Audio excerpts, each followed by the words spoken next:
עברתי תאונה במסגרת העבודה.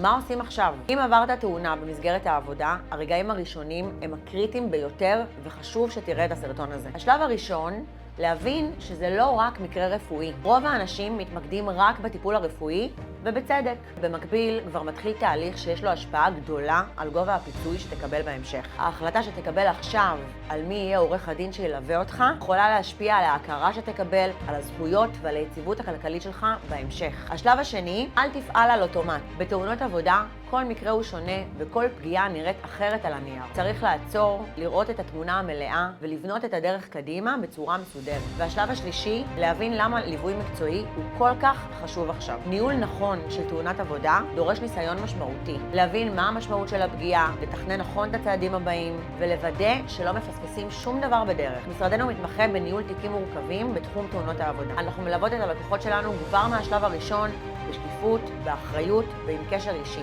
אם עברת תאונת עבודה, לפני שאתה ממשיך לבד, תעצור. תשאיר פרטים פה לשיחה ראשונית ואנחנו נעשה לך סדר בדברים.